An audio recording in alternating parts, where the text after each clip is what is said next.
Legacy. An important aspect of the career of any all-time great, legendary, once in a generation type of player. The legacy of Tom Brady in the NFL is cemented, been cemented for a long time. He could go 0-16 in Tampa this year, which is not going to happen, but even if he did, when we evaluate the career of Tom Brady in 10 years, he will be the greatest quarterback to ever play the game. The legacy of LeBron James has been one of the most argued topics in the NBA for the past 10 or so years. Some think LeBron James is the greatest to ever play the game, the best ever. Those are mostly millennials who weren't old enough to witness the greatness of Michael Jordan in the 90s. There are some that don't even consider LeBron to be a top 5 player all time in the NBA. Skip Bayless comes to mind. Now, I think that's ridiculous. His success and longevity in the playoffs alone make him a top 5 player in my opinion. He's eventually going to be the number 1 guy in most career playoff games in NBA history. He's already number 1 in points scored. But the legacy of LeBron James is more in question today than possibly at any other time during his career. First, let me just outline some of the positive impacts that LeBron has had on the NBA. When he entered the league back in 2003, the NBA was in awful shape. The league had been in a steady decline since Michael Jordan and the Bulls won their 6th title in 98. From 98 to 2003, every metric was down. Attendance, merchandise sales, television ratings. I mean, yeah, the NBA saw surges here and there, but for the most part, the popularity of the league was in a steep decline. LeBron's first year in the league, ratings went up double digits. Merchandise sales up double digits. It was the NBA's most profitable year in terms of merchandise sales at that time. For the first time since Michael Jordan, the league had a marketable star that the public absolutely loved. And that's not a shot at Kobe Bryant. I'm not forgetting about him and Shaquille O'Neal and the Lakers three-peat. But Kobe Bryant, as big of a star and as great of a player as he was not a popular figure PR-wise in the early 2000s. Him and Shaq were always fighting with each other. You had that situation in Colorado with that woman that claimed Kobe had raped her. And it wasn't only Kobe that had trouble with the law and off-the-court issues at that time. It seemed like the entire NBA was having issues off the court. Remember the Portland Jailblazers? The Malice at the Palace in 2004? My point is, the NBA's public image in the early to mid-2000s was in the toilet. Probably the lowest it had been in the league's history. I'm not being dramatic when I tell you this. LeBron James saved the NBA at that time.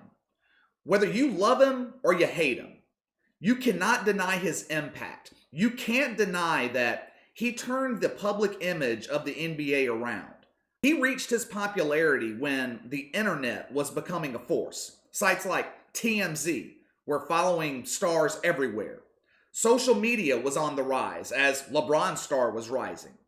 Every move he made was reported, analyzed. Yet, you never heard a negative story about LeBron James. You never heard about a scandal, no arrest, no allegations of beating or cheating on his girl. For a while, LeBron James had an untarnished image at a time when the NBA needed it the most. They desperately needed their biggest star to stay out of trouble and also lead other players in the league to do the same.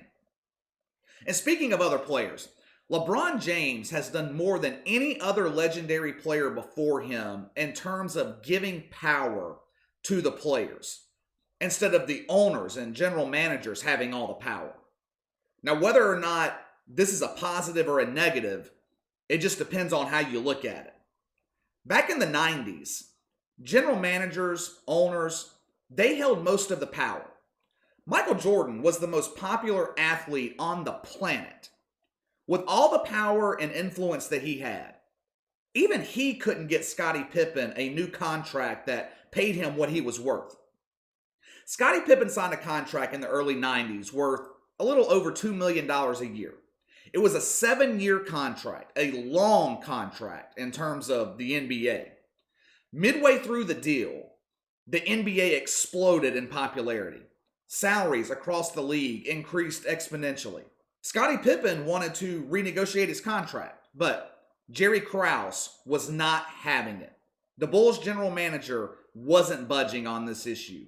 His viewpoint was Scottie Pippen signed the deal, he's going to play it out. Phil Jackson couldn't get him to change his mind. Michael Jordan couldn't make it happen. The Bulls simply were not budging. And Scottie Pippen, who many at the time considered a top 5 player in the NBA, some even considered Pippen the second best player in the league. He was being paid less money than 120 plus other guys in the league. He was the 6th highest paid player on the Bulls roster. That would be the equivalent today of a guy like Paul George making the veterans minimum while Kawhi Leonard is on a supermax contract. A situation like that would never happen in the modern NBA. Player contracts today are barely worth the paper that they're written on. How many times have we seen a superstar player force his way out with time still left on his contract? Just happened last year with Anthony Davis. Dwight Howard did it in Orlando 8-9 years ago. LeBron James and his decision back in 2010, it changed the landscape of the NBA.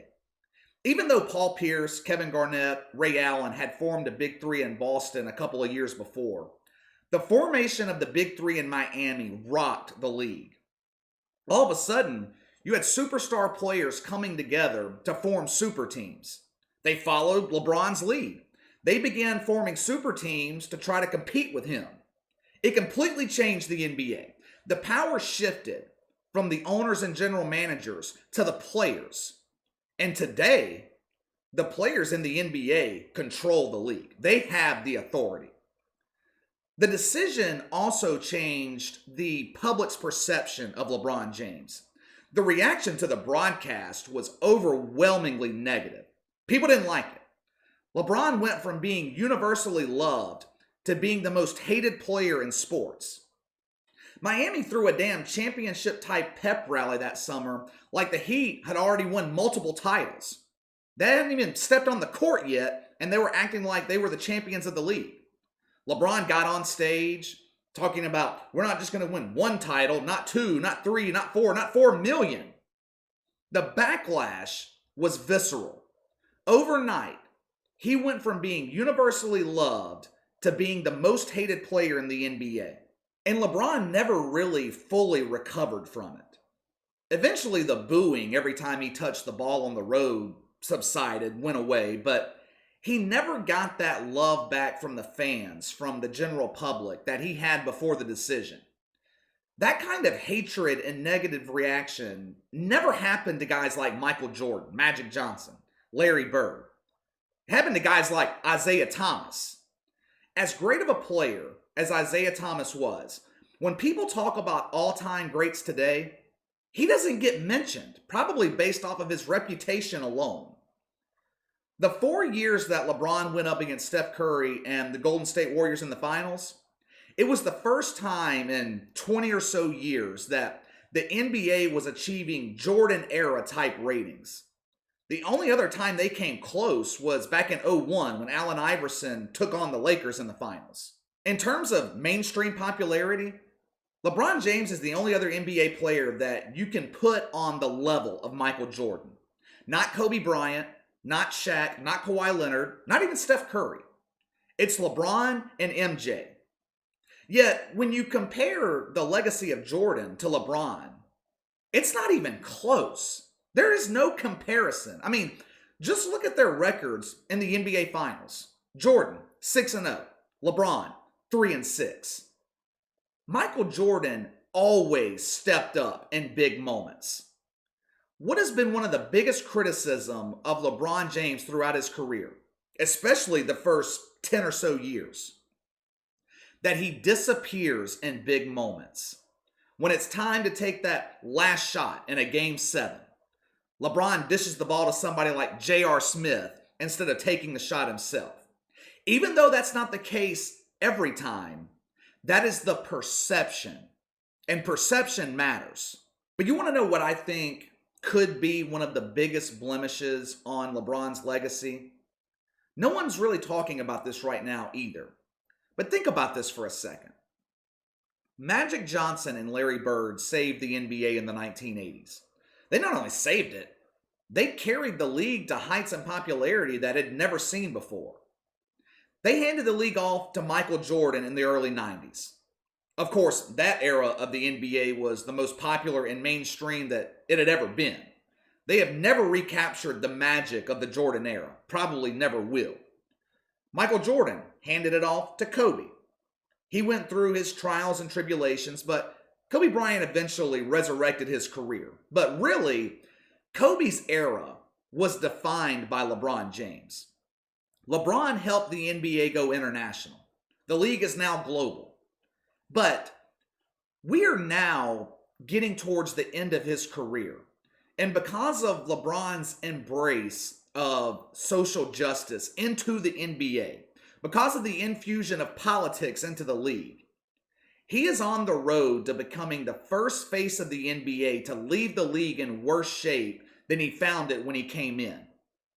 We have discussed the negative impact ad nauseum on this channel about what the NBA is doing right now, and LeBron James leading the charge.